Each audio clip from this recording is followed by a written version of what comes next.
Ultimate.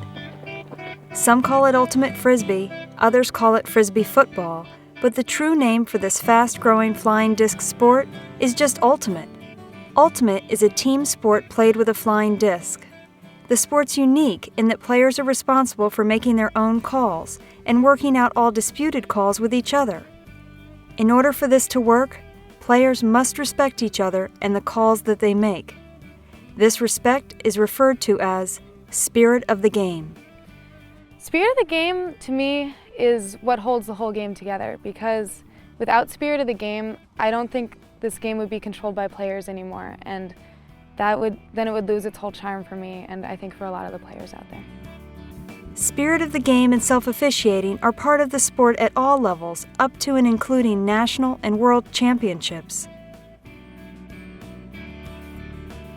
Spirit of the game, I think at the lower levels, is a little bit more of a helping each other learn the game, teaching people the game, a little more accepting, getting to know the rules kind of thing. And at the higher levels, I think it's more of a respecting your opponent as a person and them respecting you and taking the responsibility upon yourself to know the rules and to play by them and to play fair.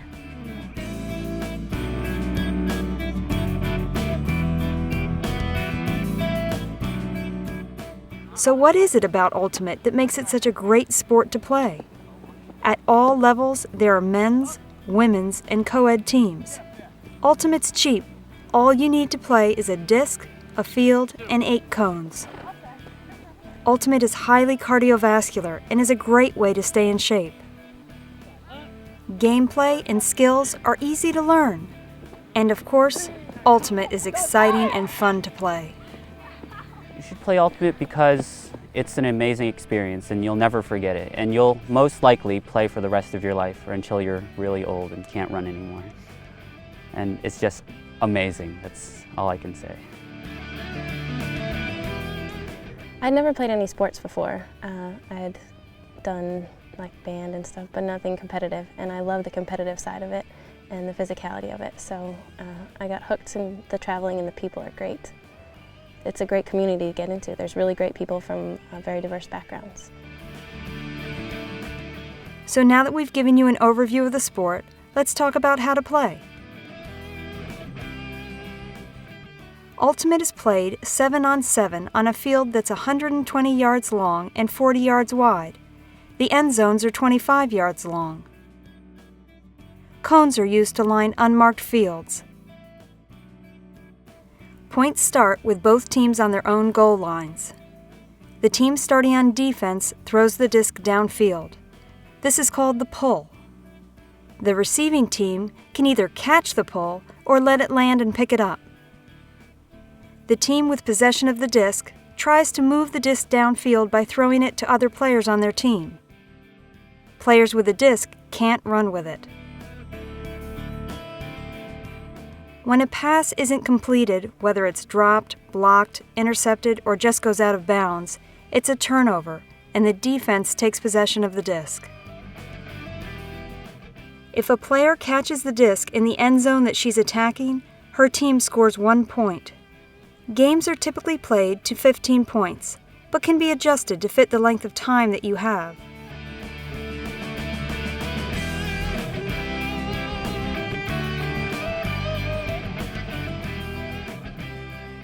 Substitutions may be made in between points or in the case of an injury. Substitutions may not be made during play. As we go through the basic skills of Ultimate, we'll also talk about the violations and fouls that may arise and how to resolve them.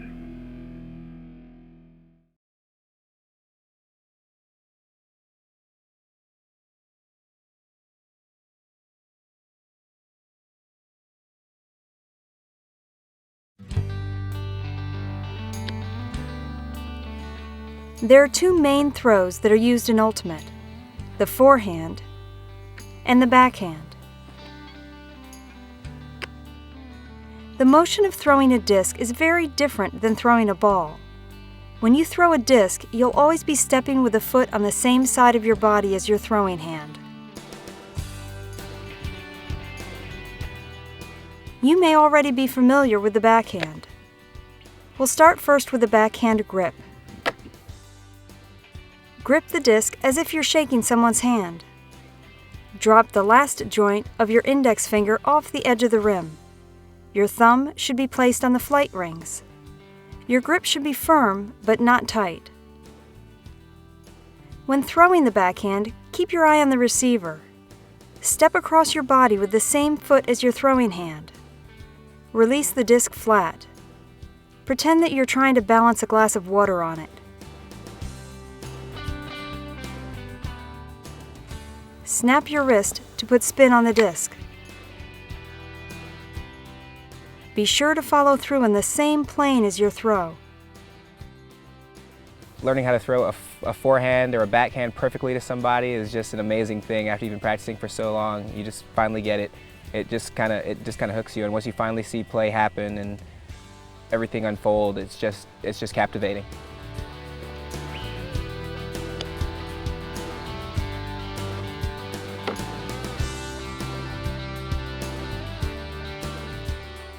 Keep your eye on the receiver. Step across the body with the same foot as your throwing hand. Release the disc flat. Put a lot of spin on the disc. Follow through.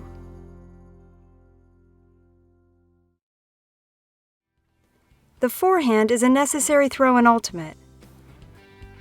In the same way that a basketball player needs to be able to dribble with both hands, an Ultimate player needs to be able to throw from both sides of the body. While it may look difficult, the forehand is often easier to master than the backhand. The grip for the forehand is different than the backhand grip. Put your middle and index fingers together and press them against the bottom of the disc with your middle finger next to the inside rim of the disc. Place your ring and pinky fingers together outside the disc with your ring finger pressing against the outside rim of the disc for stability. Place your thumb on the flight rings with your palm facing up. When throwing the forehand, stay facing your receiver. Step out with the foot on the same side as your throwing hand. Keep your palm facing upward to release the disc flat. Put a lot of spin on the disc. The motion should be similar to flicking something icky off your finger.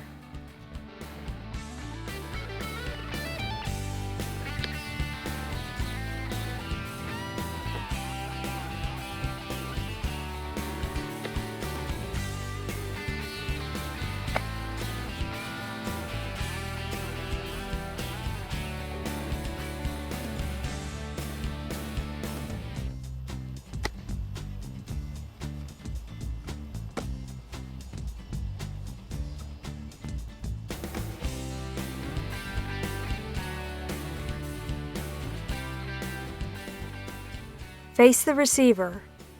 Step out with the same foot as your throwing hand. Release the disc flat. Put a lot of spin on the disc.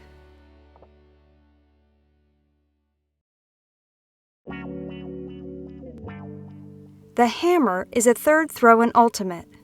While less used than the forehand or the backhand, the hammer is an effective throw when trying to throw the disc at a receiver that's behind defenders.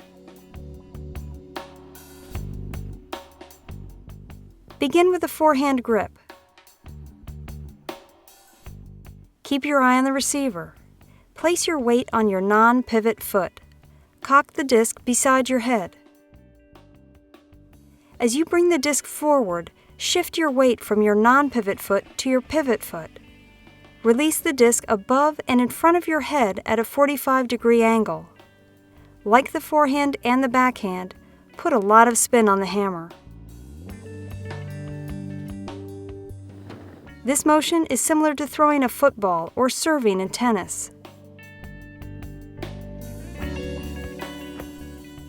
The disc should fly in an arc and arrive flat and upside down at your receiver. Adjust the angle of release to fine-tune your hammer. While hammers can be effective and exciting throws, they are difficult to perfect. Because of the flight of the disc, a hammer has a smaller margin for error, but it's a fun throw to practice and to show off your new disc skills.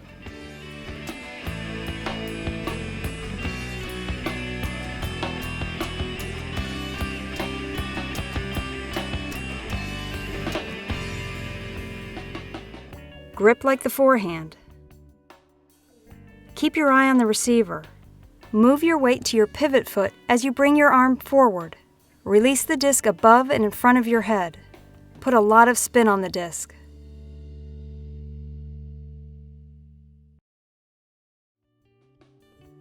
Faking and pivoting are essential offensive skills in Ultimate that will allow you to make easier throws. The foot opposite your throwing hand is your pivot foot. This foot must remain in the same spot while you have the disc. While pivoting, stay balanced so that you can pivot back in the opposite direction. Stay facing upfield so that you can see potential receivers and defenders. Make fakes that look like real throws in order to get your mark to move in the wrong direction. Whenever you practice your throws, be sure to practice your faking and pivoting. Faking and pivoting are essential skills to being a good thrower.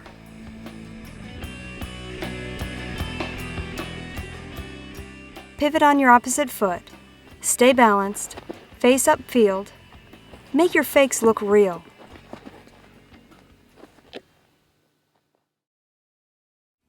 A travel occurs when the thrower picks up or slides his pivot foot while throwing or pivoting. If the throw is complete, the disc goes back to the thrower. Defense ready? 3, 2, 1, disc in, stalling 3, 4, 5, up! 3, 2, 1, disc in, stalling 1, 2, 3, travel! Turnover! If the throw is not complete, the turnover stands. Stalling 1, 2, up!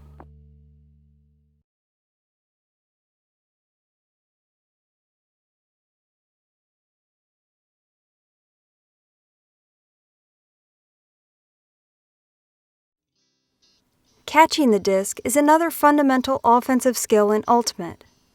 There are 3 ways to catch the disc: the pancake or clap catch, the two-handed rim catch, and the one-handed rim catch.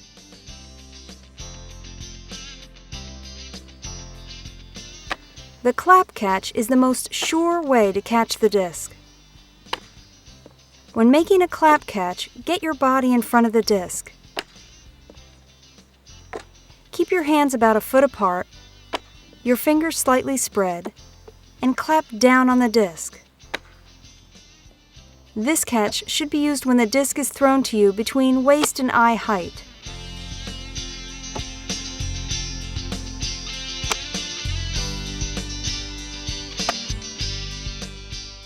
Sometimes you may need to jump or slide in order to get your body in front of the disc. Using the clap catch while jumping or sliding is preferable to catching the disc by the rim.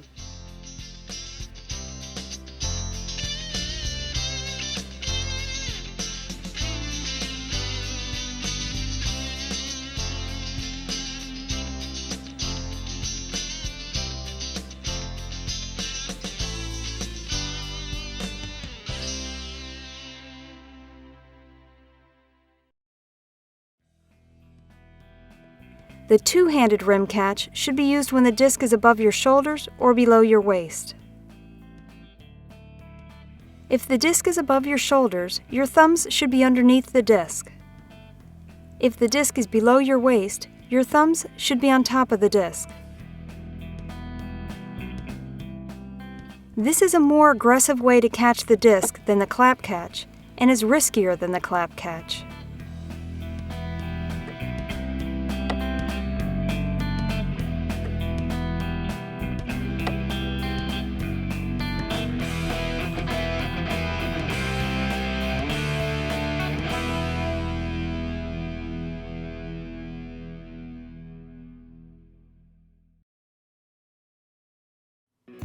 The one-handed rim catch is the riskiest catch and should only be used when you're unable to get 2 hands on the disc.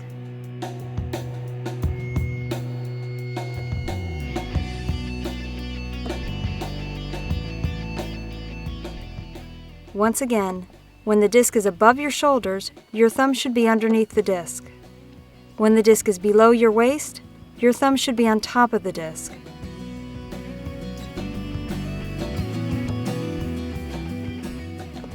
You should use the one-handed rim catch for very low throws, very high throws, or for throws that are in front of you or behind you.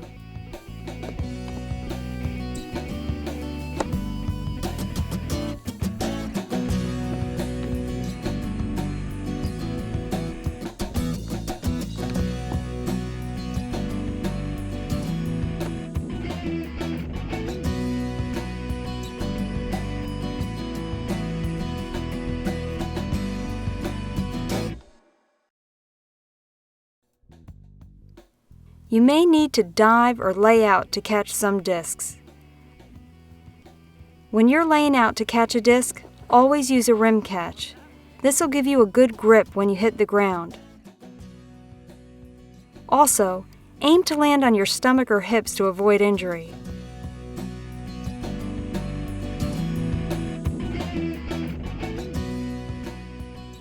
Layouts are some of the most exciting plays in Ultimate.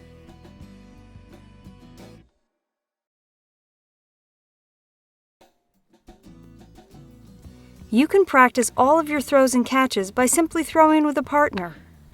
Be sure to practice all of your throws.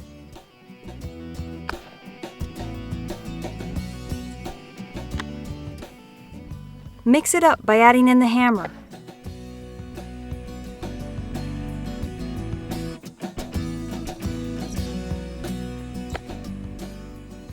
Practice your fake and pivot.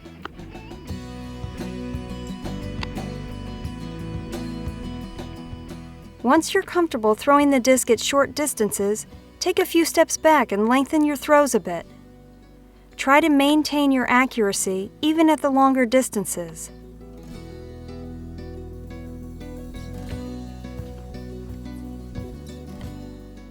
Once you're comfortable throwing the disc flat, change the angle that you release the disc.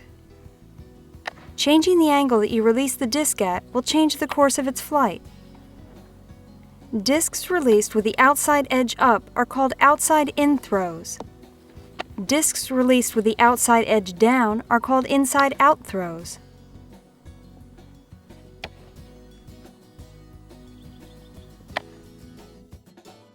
These throws can be very useful in Ultimate.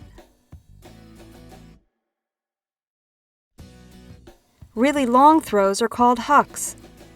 Hucks are one of the most exciting parts of Ultimate and are part of every game. Because it's more difficult to throw precise hucks, and because it allows the defense time to catch up, hucks should only be used when your receiver is very open. Ultimate is a non-contact sport. It's the responsibility of all players to avoid contact. While incidental contact may occur, contact that affects the outcome of a play is a foul. In general, fouls are on the player that initiates contact. If a foul occurs, the fouled player calls foul. Foul!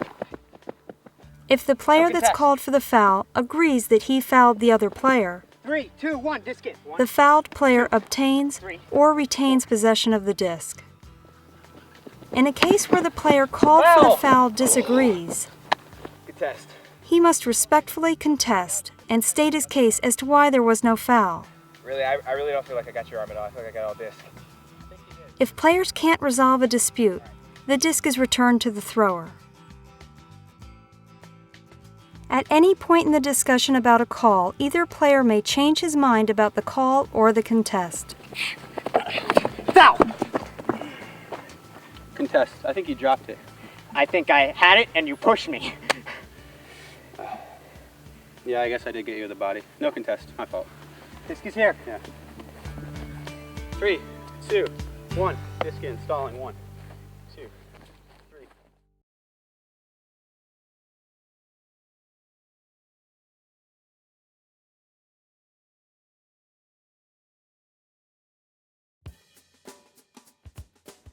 Most of the time during the game of Ultimate, you'll be covered by a defender.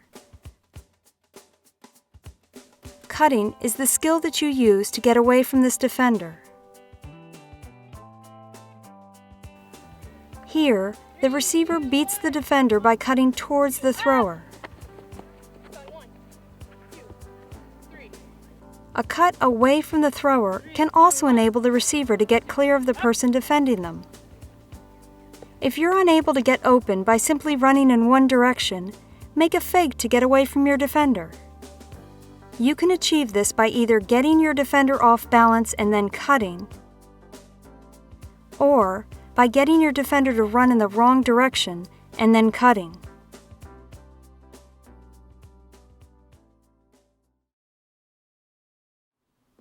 The line drill is a basic cutting and receiving drill to practice all three of the basic offensive skills of throwing, catching, and cutting.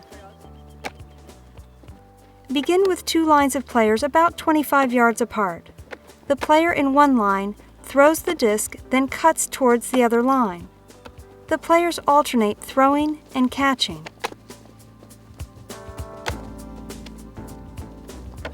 When you're receiving the disc, don't slow down as you approach the disc.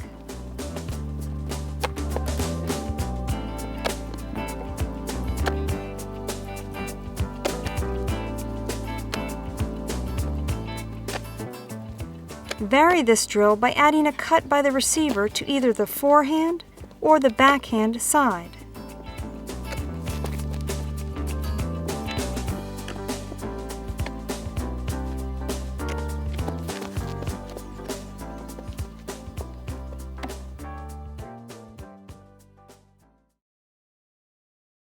When you're cutting in a game, be aware of a violation called the pick.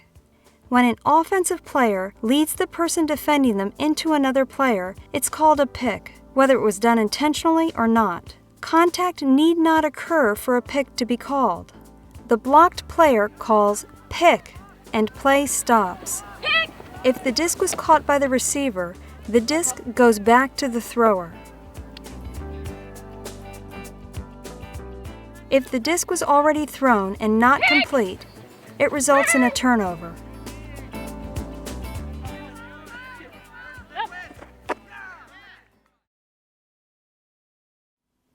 Now that you've learned the fundamentals of offensive play, you're ready to learn a basic offensive set called the stack.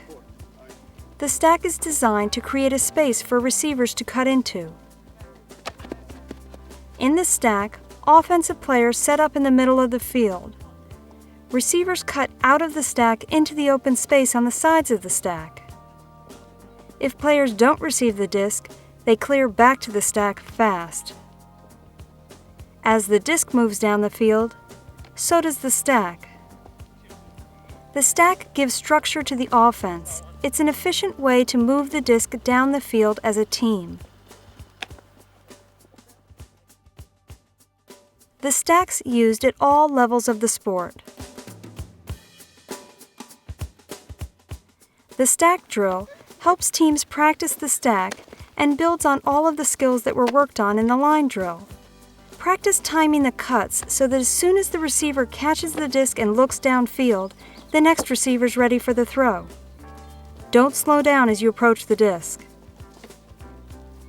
Be sure to practice the stack drill on both the backhand and forehand sides. Another variation on the stack drill includes a huck. Work on timing your deep throws and cuts.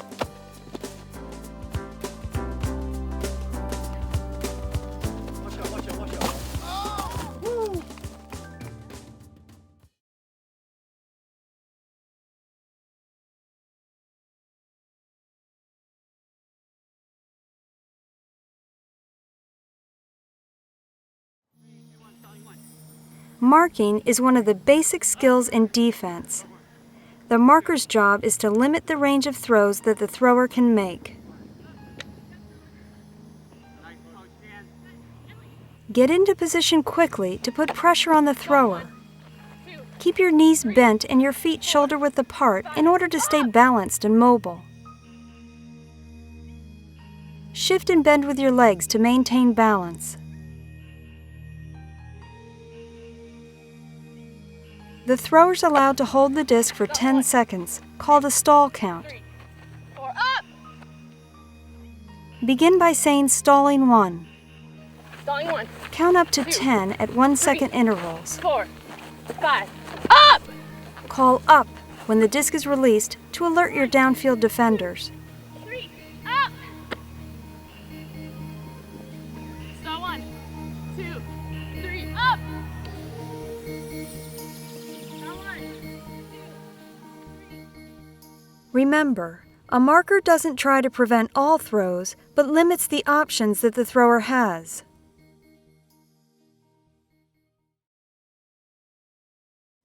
As you've learned, it's the marker's 3, 2, 1, responsibility disc to in, do stalling. the stall count. 9, 10, stall! If the thrower is still holding the disc at the Disc in. first utterance of the word 10 by the marker, it's a stall. A stall results in a turnover. This is in. Stall 1, 2, 3, 4, up. A stall can be contested if the 2, thrower 1, thinks that he disc in, released the stalling. disc in time. 9, 10, stall! Stall! No, I think I got rid of that disc before you called it. No, that was here.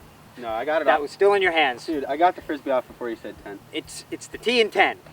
On contested stalls, the thrower gets the disc starting at stalling 9. Coming in 9. Coming in, stalling 9. Defense ready. 3, 2, 1, disc in, stalling 9. A basic defensive strategy is the force. In the force, the marker guards on one side of the thrower to force the thrower to throw to the other side. The downfield defenders, aware of the force, position themselves to prevent the receivers from getting open on the forced side of the field. A force forehand forces the thrower to throw to the forehand side of the field. A force backhand forces the thrower to throw to the backhand side of the field.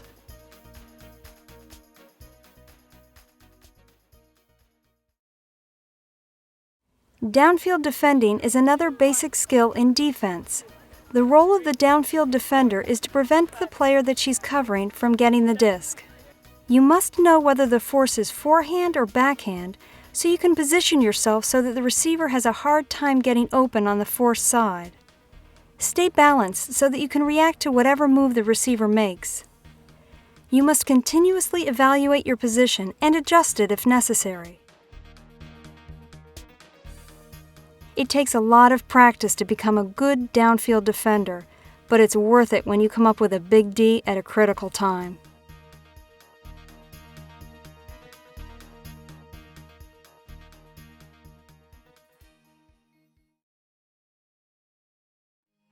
A good ultimate player knows the field and what's going on in the game at all times, and whether you're fast or not, if you play the field right, you can force your offender on defense to go where you want. Say you don't have the speed to keep up with him, you can force him to go somewhere and use that to your advantage. So it's just knowing how the game works and how the field works at all times. Okay, we've covered the basic skills and strategies of the game of Ultimate. We've also covered some of the rules that govern the game of Ultimate.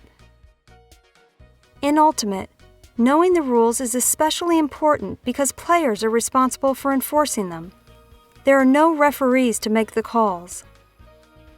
I think spirit of the game is easily said in just 2 words, and it's no cheating.